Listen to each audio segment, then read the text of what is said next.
You got that radio on there, Showtime Trucking? Yeah, go ahead. We've seen each other at a couple different shows across the U.S. Last time I saw you was up there at Mid-America Trucking Show. How's it going? I'm doing pretty good. Been staying pretty busy.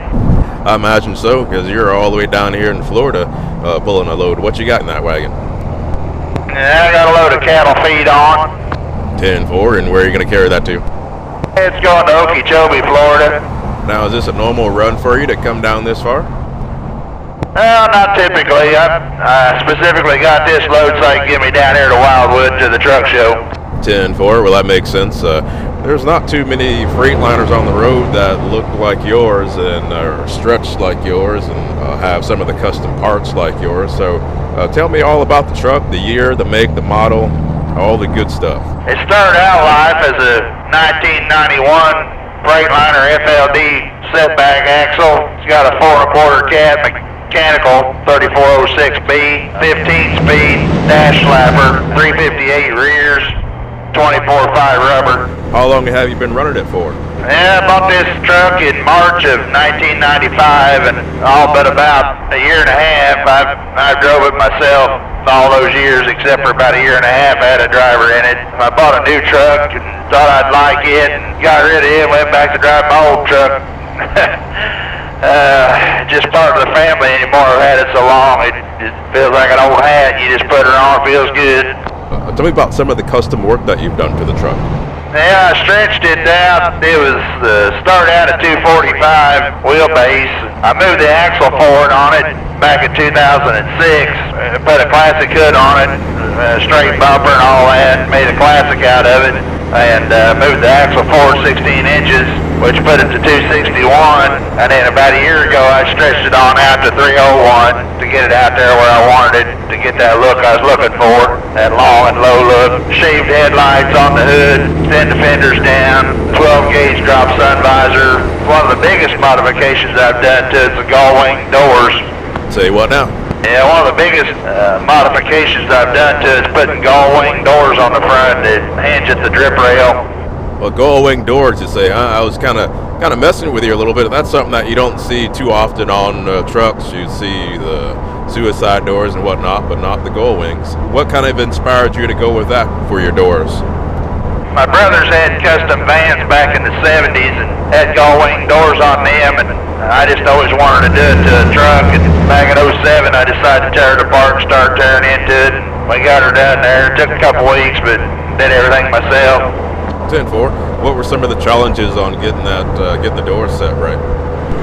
Well, we decided to use the factory hinge. We just relocated it from the front to the top. We had to cut it off. It was too long, so we cut it down so it fit at the top of the door, and that was kind of tough getting that figured out. And then moved the latch from the back to the bottom of the door so it'd be solid.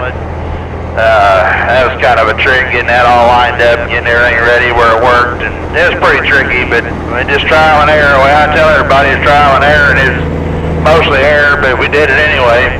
Well, let me ask you this. Are you running any Chrome Shop Mafia parts on that truck there? Absolutely. I bought quite a few parts from them, such as lights and little chrome pieces for the dash and the overhead console and things, but the biggest thing I got from those guys were my stainless box steps. They made those there in their shop, and they did a really good job on them. I get compliments on them all the time. My battery box cover and my storage box cover for the passenger side, and the frame access steps, Dave did all them. They made them right there in-house. 10-4. Well, that's a good deal.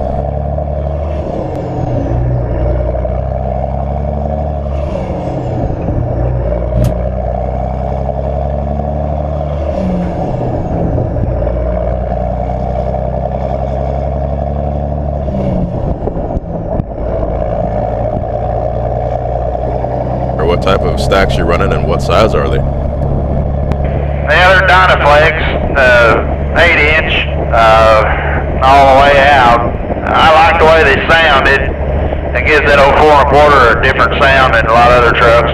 I pass people on the interstate or going up a mountain or something, and they're like, man, that thing sounds good. And I come by you or you come by me, whichever, and they're like, well, what motor's that thing got in? I I said, well, it's got a 4 1/4 mechanical cat. And they're like, well, no wonder it sounds good. They got a sound of their own, and then putting them 8-inch pipes on there made it sound even better, I think.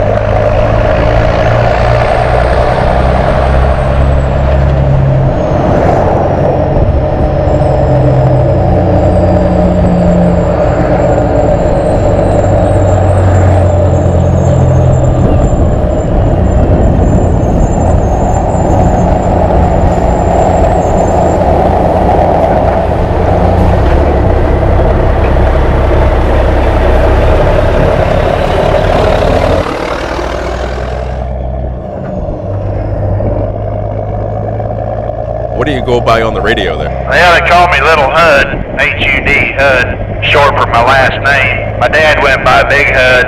Everybody started calling me Little Hud when I started driving, and it just kind of stuck, you know. 10-4, Little Hud, and your proper name is what? Troy Huddleston. 10-4, Troy. How long have you been trucking for?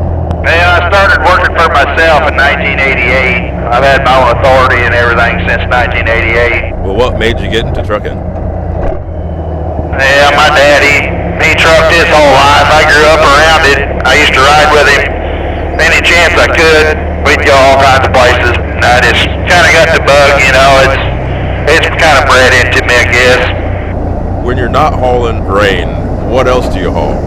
My main business is tanker. We haul all animal fats and fertilizers, and I haul propane. I used to haul anhydrous ammonia for years.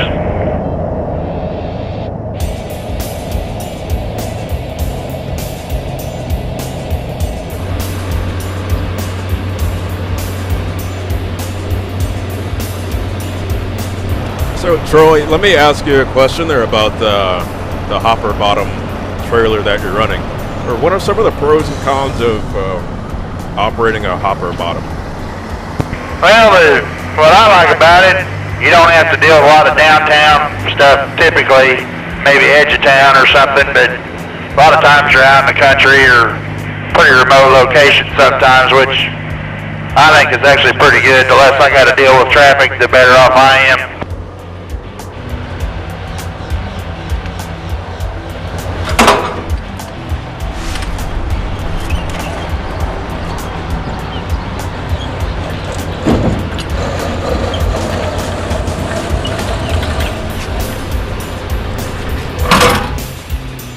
For the folks that don't know, are there other options on getting the commodity out of the trailer other than it coming out of the bottom?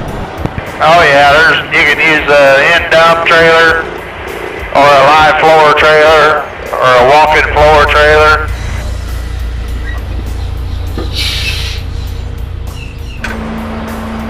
Once it comes out of the trailer, how does it normally get into the storage area? Yeah, typically they'll have what they call a screw in the bottom of a pit. The pit that you dump into, it's like an auger, and brings it over to the leg, and the bucket's carried up to the top to the turn head, and then from there they can switch it from one bin to the next bin to the next bin, depending on what the product is, and then from there gravity just carries it down usually. What's your overall length, and is that normally a problem for most scales? Got a 43-foot trailer, tandems are all the way to the back. You know, the truck's 301 wheelbase, so you know it's pretty long, but it'll fit on a 70-foot scale. You know, it just will not work on the old 60-foot scales. In the cases of a place having a 60-foot scale, you know, what do you do in order to get weighed? Well, it's just like I did there at Okeechobee. I weighed the tractor, and then I weighed the trailer separate, and then they have to add the weights together to find out, you know, just exactly how much you got whenever you get there, and then they weigh you when you come out. Well, that's good to know. Thanks for sharing that bit of information. If you had a chance to talk to a motorist about your job and what you do, what they can do to help the job be a little bit easier, what would you say to them? Well, my biggest issue being out on the road is truck parking. It's always a struggle, and it's getting worse with the e-logs and everything, and it just really makes it a problem trying to find a place to park. There just isn't enough parking most places I go. I don't want to sound like a complainer, but one thing I don't understand what they're thinking most of the time, but you turn your turn signal on to change lanes instead of giving you the courtesy of letting you get over so you can get around somebody, or say there's a state trooper on the side of the road and you need to get over. Instead of letting you over, they just speed up and try to get around you. They don't want to be held up, I guess, but it's not like you're going to hold them up if you're running highway speed. So I don't understand why they do that, but I'm usually, if somebody turns their signal on, I usually just heck off back out of it to let them over if I need to, just being courteous, I guess. What would you want to convey to some motorists about blind spots? Well, like I've taught my kids and anybody else that would listen, don't hang out beside the truck. I mean, get around them. If you're going to pass them. Don't hang out beside them. I mean, there's spots where we can't see anything, and you may or may not know that they're even there, and try to change lanes on them or something, and it could be a really ugly situation. My thoughts on that is, there's a lot of things that can happen. I mean, a tire could blow out. If they're running recaps or stuff like that, they come apart all the time, and it's just really unsafe to hang out in the lane right beside them. Well, just so we can be specific, what's the most dangerous blind spot area on a truck? Yeah, it's just right behind the driver's side on about the drive tires. The second spot for me is on the right side, right at my front wheel on the Freightliner, where that dash comes up in the center. It kind of hides things over there. So for this truck, that's a second spot that's probably the worst. Of course, then if it's raining or anything like that, or cut down on your visibility, it's not going to help it. 10-4, appreciate your input on that. With the experience that you have, if someone was saying, hey, Troy, I want to run a propane tank, and what are some things, from your experience you can kind of share that a person would need to really be on the ball with? Well, you got to understand that it could take you out about any time. I mean, it's so dangerous. It's very unforgiving. You make a mistake, it could cost you your life real quick. It's hazardous. It's dangerous. No, you just can't be too careful around it. And like I said, I've done it for 25 years, and every time I handle it, it's just like a new deal. Take your time, think about what you're doing, remember what you're hauling. It can be pretty rough, on somebody that doesn't appreciate it. Yeah, you got that right, because I know we appreciate you for having a clean-looking truck, something for us to take a look at, just like the rest of the guys who run really top-notch equipment out here on the roads. It's been a pleasure here riding along with you here in Florida, and we hope to see you again on the highways. I'm sure we'll see you at some other truck shows there, but keep the rubber side down and shiny side up, and we'll see you soon. Alrighty, well, thanks for what you do.